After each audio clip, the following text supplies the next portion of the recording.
to radio, go to the go to TV, FM, go to FM. God bless you.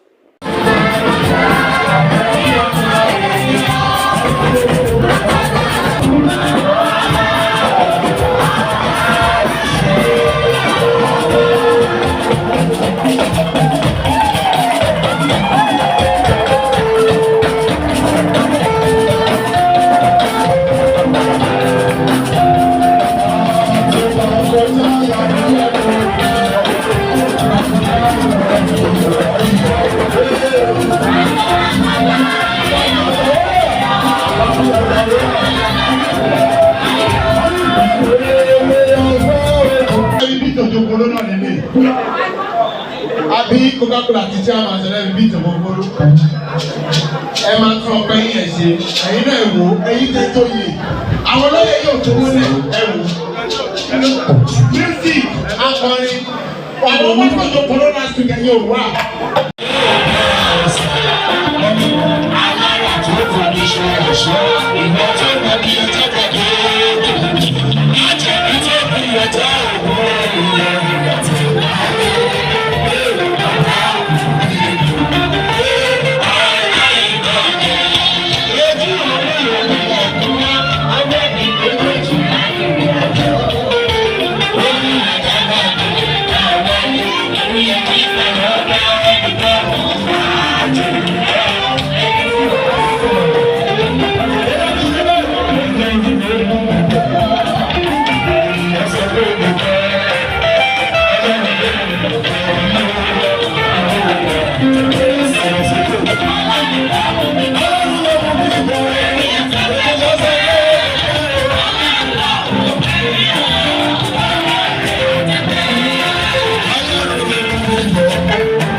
you.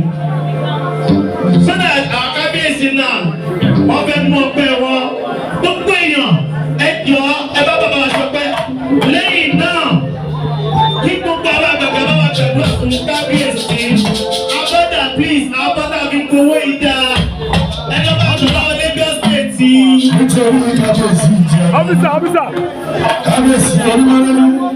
Mo súnmọ́ bá níwọ̀n ẹgbẹ́ tí mo jìnnà sọ́ba níwọ̀n ẹgbẹ́ bá. Ara bá fi lọ bá ń pasẹ̀. Ọ̀rọ̀ bí Jésù ó sì wà lẹ́yìn.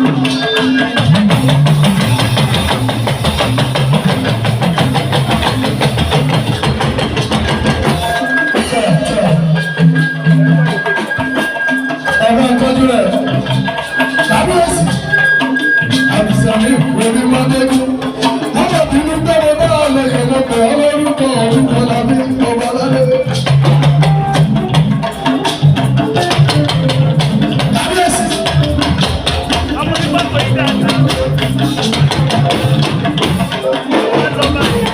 Ìgbà tí wọ́n sọ̀rọ̀ á bí mi gbogbo sáà.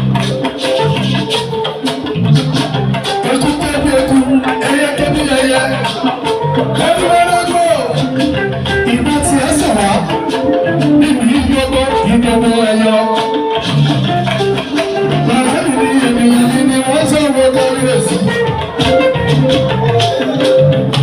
Jésù ní kẹlẹ́rẹ́ àtijọ́. Ọ̀nà ayé yìí lọ́kàn ní sílẹ̀. Ṣùgbọ́n Jésù tó dé lẹ́nu yìí.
Àwọn bàbá wa mú ọpẹ́ wá, Ọlọ́run gba ọpẹ́ wọn.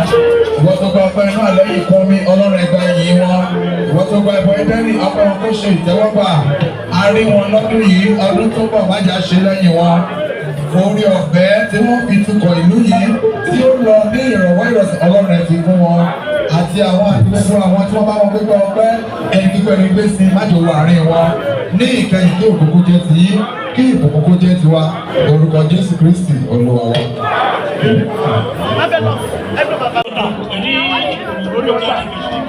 ọbẹ̀ ìṣẹ̀kọ́ ní ti ní nọ́fẹ̀ẹ́ sọ ó lè bá lórí ọ̀tẹ̀ gómìnà ìlú tó pọ̀. Ẹ jọ ẹ ní sùúrù ẹ jáde ju ojókòó lọ ẹ ní sùúrù gàrí ní ìkọlárí àti ráìsì wà bẹ́ẹ̀ sẹ̀mó tún wà bẹ́ẹ̀ alábàdùn ẹ̀mí dà ẹ jọra yóò ẹ máa dé bíṣà wà padà. Màmá wa Kẹ́hìndé Òṣòbà èèyàn ńlá ni wọ́n. Ṣọ́ọ̀tì dúró. Ẹni yìí ẹni ẹ̀yẹ ni wọ́n. Lọ́dún kan an opportunity àjọwọ̀ ní Jerusalem bí wọ́n ti ń kọ́ orí òkè mẹ́rin náà tẹ̀lé wọn. Wọ́n ṣe ń gbàdúrà ní Mọ̀ṣáàmì lórúkọ Jésù àjọṣe wa ò ní bàjẹ́. Ọ̀gbìn àpọ̀ pé conference Tunisia we want to decorate you with this tag in the name of the Father.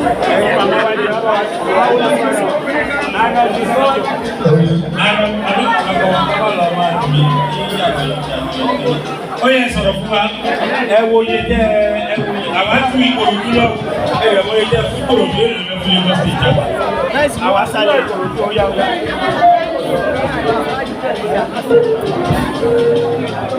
Ẹ pàdé Bọ́lá fún Jésù. Owó tó ń fún wa ń jìnnà sọ̀rọ̀. Ẹ pàdé wọn fún bàbá wa Òṣòbà.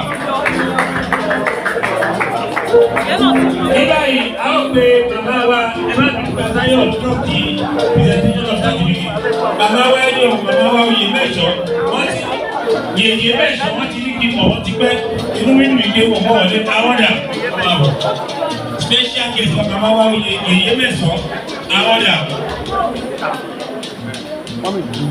Màmá wa yìí ló yè mẹ́jọ. Àmọ́ra wa yéyé àmọ́ra wa.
Ọmọ ọ̀rọ̀ ṣọba, ṣọ́nà tẹ̀sẹ̀ ní gbọ̀ngàn.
Your name, sir?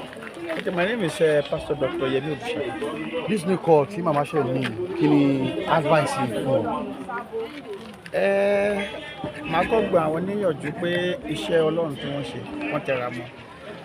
She has been a wonderful mother and she has been a useful vessel unto honor. We have different vessels in the house. That's what the Bible says. But there are some that are unto honor. Lágbára Ọlọ́run túbọ̀ fi agbára kún agbára fún Ọlọ́run fi okun kún okun fún iṣẹ́ ìrẹ́jú tí wọ́n jẹ́ ìdìbò. Lágbára Ọlọ́run jẹ́ kó ṣe déédéé, kó ṣe déédéé. Orúkọ dẹ́kun sá. Orúkọ mi ni Pastor Dr. Yemi Odusha. Ẹ ṣé mo sá. Ẹ bá dárúkọ yín lẹ́kùnrin rẹ̀ sá. Bàbá mi. I'm a chaplain general doctor Odebulu Oluwafemi Mami, the COA international president general. So this new call from Mama, kill advice you Number first of all, more wish for congratulations. Because I'm expecting more winning to her because she is our life matron of the chaplaincy internationally. So I'm expecting more. And even apart from that, when she called me and told me about this event, this program, that she's going to be decorated as the grand matron for this Ikorodu unification for the CNS. So then I'll be calling some international women program for international award as well. For her, I wanted to purposely introduce her to the women international programs so that they can also. challenge more. Yes, I want to channel her more. Allah for thank you, sir. God bless you.